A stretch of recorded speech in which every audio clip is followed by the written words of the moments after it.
Hey you guys, it's Peter, and welcome to my channel Peterisms, where I tell stories of my life and just little things I've learned as I've grown into the person that I am today. And it is so beautiful outside today. The leaves have changed in Indiana. They're all like red and gold and yellow outside, and it's blue skies, not a cloud in the sky. I was gonna say upstairs. I'm looking upstairs at heaven. I'm looking up at the sky right now out my back windows, and it's absolutely beautiful. I got up today, I did my prayers, did my meditations and my affirmations, got a coffee, and it's just been such a great day. And I wanted to read a meditation, yes, but I wanted to kind of explain something that I do in my personal life that I thought might help some of you out there. I've talked about this a lot on my channel, that when I first got sober, I had really no kind of idea of what my spirituality was about. And I am a believer that each person has a right to deciding and deciphering their own spiritual path. And I'm very private about mine. Even though I talk about it on here, like specifics of it, I'm very private about. But everybody in my personal life and a lot of you out there know that I'm a very spiritual person. So how I got there, though, was a long road, and it was a lot about me reading a lot of different books, practicing a lot of different things that work for me, and to some degree it came up with, I don't know, core concepts that I believe in, which are like compassion, love, kindness, tolerance, gratitude, things like that. And for me, if I can find that, no matter where I'm looking, then it resonates for me. And what happened was, I was such a, I don't know the word I'm looking for, I was such like a windmill jouster, so to speak, when it came to anything Christian or biblical, that if somebody came at me like with a Bible quote or anything religious whatsoever, I just turned against it immediately. Like I just would shut it down, I wouldn't listen, I wouldn't hear. And what I realized was, down the road, that I was missing out a lot on messages that were being sent to me just because I didn't like the language that it was being sent to me in. And two stories that are kind of interesting. Years ago, I had somebody that asked me to read The Purpose-Driven Life. I think I got through like this is kind of actually funny. The chapter that I finished was Temptation, and then I stopped reading it after that.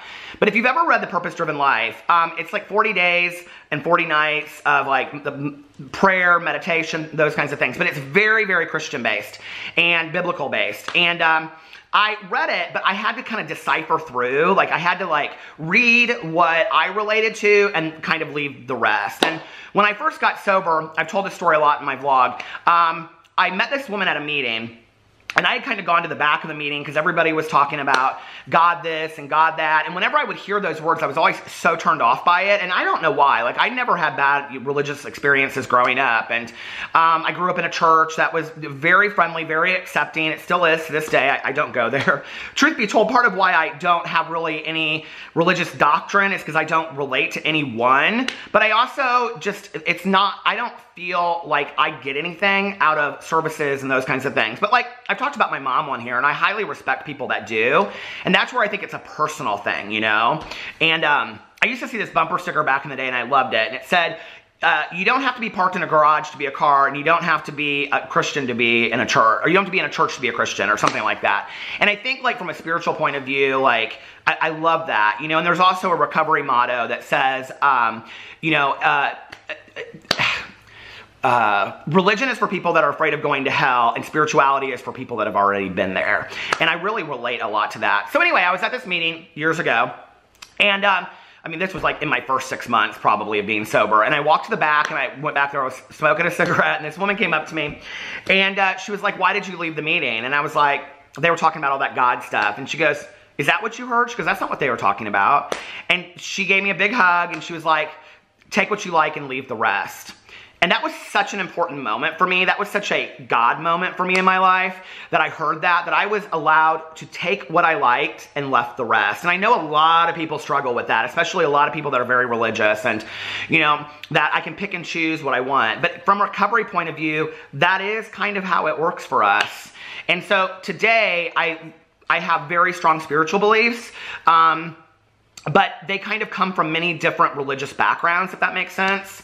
So what I wanted to talk about was that, today I don't, and the other thing I was going to say was that years after that, I read the Left Behind series. I read all of them, okay? You want to talk about some great adventure books? The Left Behind series is fantastic.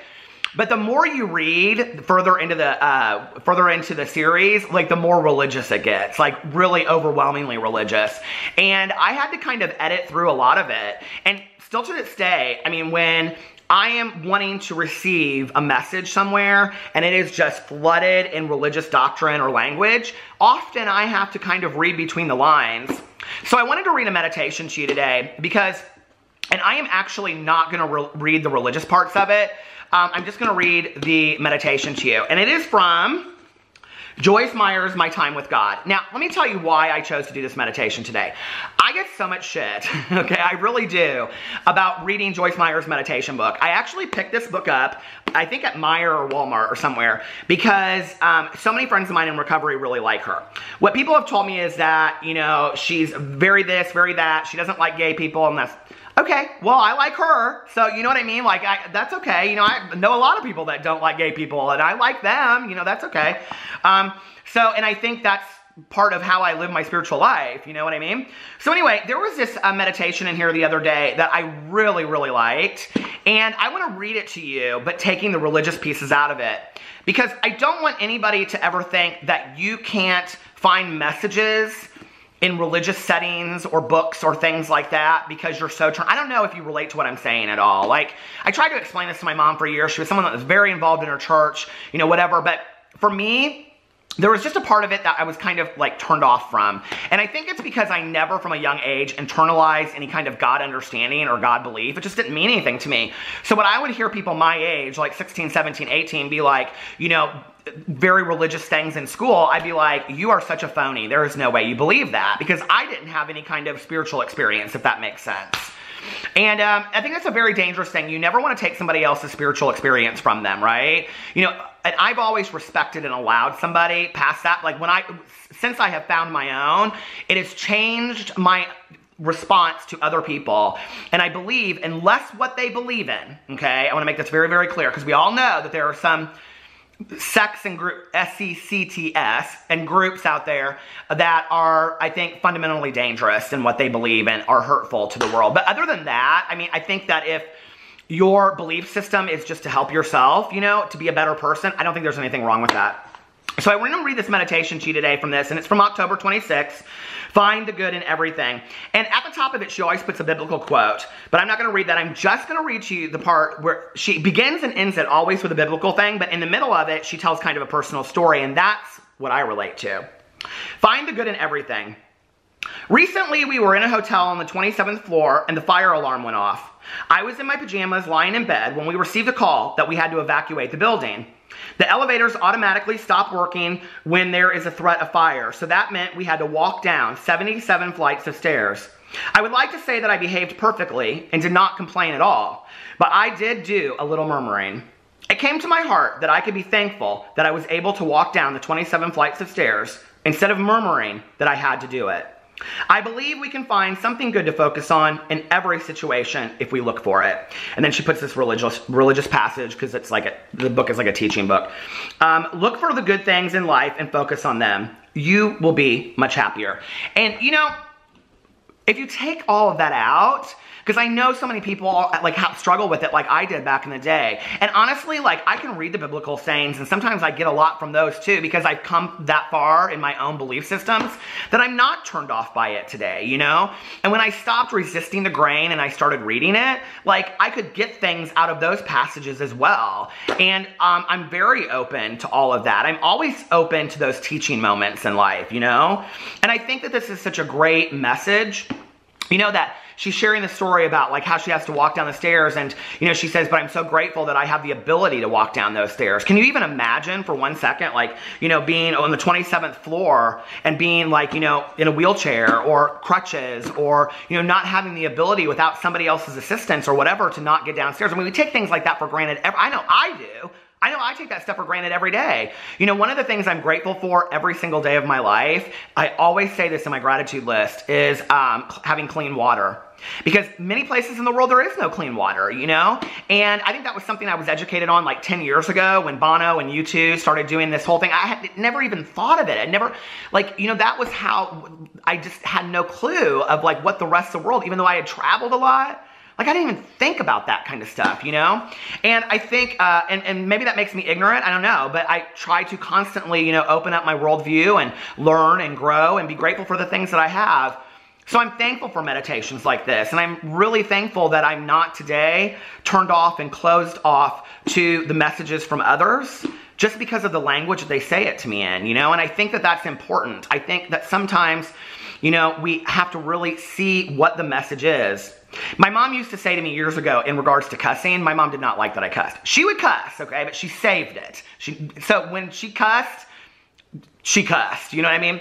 But she would say to me, when you cuss a lot, people stop hearing what you're saying and they hear how you're saying it. And I think there's so much truth to that in the world that, you know, depending on how somebody says something to us, we stop hearing what they're saying and we hear how they're saying it. And I think it's a real valuable lesson for me to learn that, you know, that not just in a meditation that I'm reading in a book, no matter how the language is, but in how I'm talking to people on a daily basis. You know, like, that's something I have to learn. I mean, you know, sometimes I could do better with that. All the time, you know, I'm not always the perfect person in how I speak to other people. And it's something that I have really been taking a look at, you know, and really wanting to better myself on. If you really want somebody to hear a message, we have to be careful of how we're saying it to them.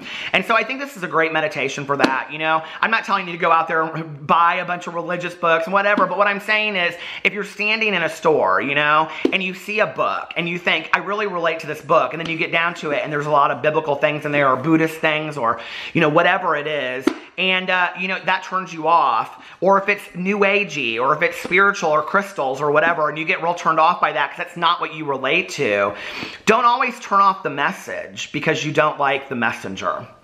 Anyway, let me know what you guys think in the comment section below. I love you, and I will see you tomorrow. Bye.